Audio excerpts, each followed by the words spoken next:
तो आज देखेंगे हम लोग एनकैप्सुलेशन के बारे में। एनकैप्सुलेशन से हम लोग क्या करते हैं? डेटा हाइडिंग करते हैं, डेटा हाइडिंग। और हम लोग प्रिवेंट करते हैं डेटा को डायरेक्ट एक्सेस करना। हम लोग डेटा को डायरेक्ट एक्सेस नहीं कर सकते, ठीक है? तो कैसे एक्सेस कर सकते हैं? थ्रू गेटर फंक्शन, और सेकंड है, देखो गेटर से तो आपको डेटा मिल जाएगा, ठीक है? आप गेट करोगे डेटा को। बट आपको अगर सेट करना हो उसके लिए सेटर है, shutter function.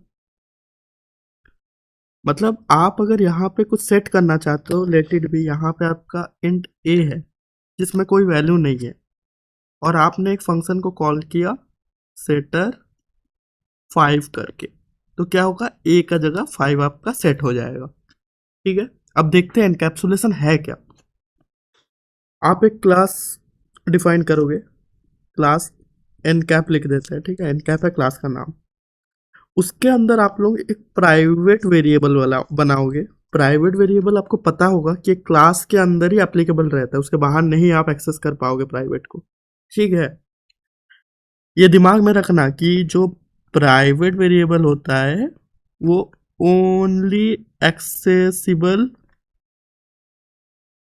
Inside the class. Class के बाहर से अगर आप उसको एक्सेस करने का कोशिश करोगे तो आप नहीं कर पाओगे। तो प्राइवेट इंट ए ऐसा वेरिएबल बना देते हैं, रुक एक सेकंड। प्राइवेट इंट ए, ठीक है? फिर आप इसको अब आप डायरेक्टली नहीं सेट कर सकते, डायरेक्टली गेट और सेट नहीं कर सकते। तो हम लोग कैसे इसको गेट और सेट कराएंगे? Through methods. पहला वॉइड सेट मेथड बनाते हैं। सेट के अंदर आप एक इंटीजर लोगे और क्या करोगे? a इक्वल टू एक्स कर दोगे, ठीक है? और अगर आपको गेट कराना है, डेटा आपको देखना है, तो इंट टाइप का बना लो और गेट करोगे, रिटर्न कर दोगे ए। ये सब बेसिक चीज़ है कि इंटीजर हम लोगों ने क्यों लिखा है, क्योंकि रिटर्न टाइप है और ए भी इंटीजर है, रिटर्न टाइप है, इसलिए यहाँ पे इंट लिखा। और वॉइड में हम लोग कुछ रिटर्न नहीं कर रहे हैं, बस ए को इक्वल टू एक्स सेट कर रहे हैं, इसलिए यहाँ पे हम लोगों ने वॉइड लिखा। अब आप जब एनकैप का एक वो बनाओगे, ऑब्जेक्ट बनाओगे, ऑब्जेक्ट कैसे बनाते हैं? Encap OBJ equal to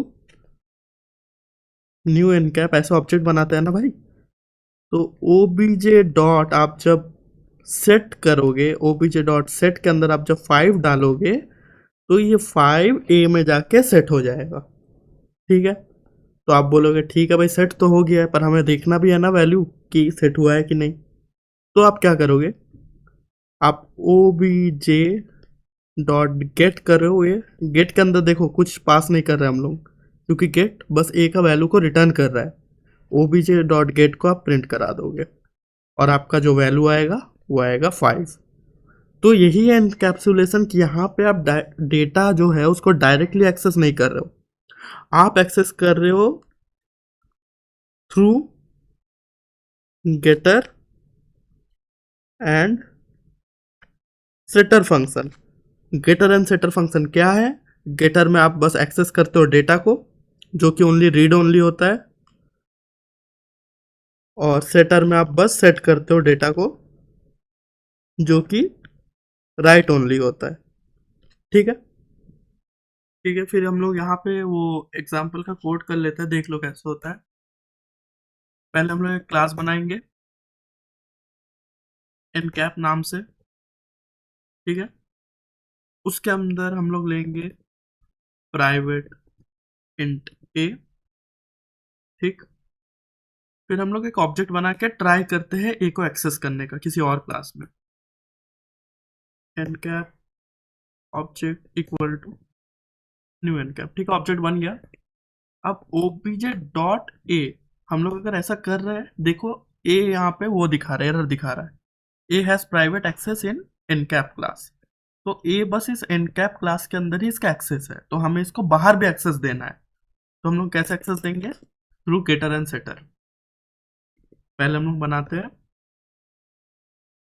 shutter function और मेथड कह लो, देखो कैसे बनेगा। सेट कर रहे हैं तो रिटर्न टाइप वॉइड रहेगा। सेटर देखते हैं, एक इंटीजर एक्स इनपुट लेगा जो सेट कराना है आपको, और ए को एक्स के इक्वल कर देगा। तो ये हम लोग का सेटर बन चुका है। फिर बनाते हैं गेटर फंक्शन या फिर मेथड। फंक्शन और मेथड बाय द वे जावा में सेम ही चीज होता है, फंक्शन को ही मेथड कहा जाता है।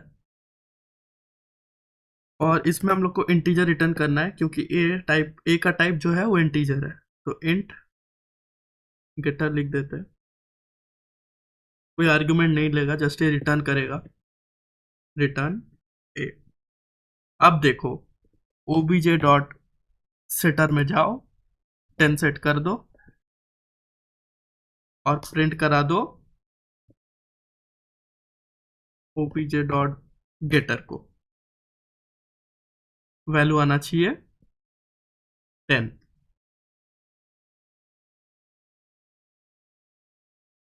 10 आ गया। यहाँ पे क्या हो रहा है, आप सेटर के थ्रू एक्स में वैल्यू डाल रहे हो, वो एक्स में वैल्यू जा रहा है और ए के इक्वल सेट हो जा रहा है। अब अपना ए बन गया है 10। अब उसी ए को आप यहाँ से एक्सेस कर रहे हो, जो कि आउटपुट भी देगा 10, ठीक है। सेटर से आप वैल्यू को सेट कर रहे हो, गेटर से आप वैल्यू को गेट कर रहे हो। बस इतना ही था एनकैप्सुलेशन में।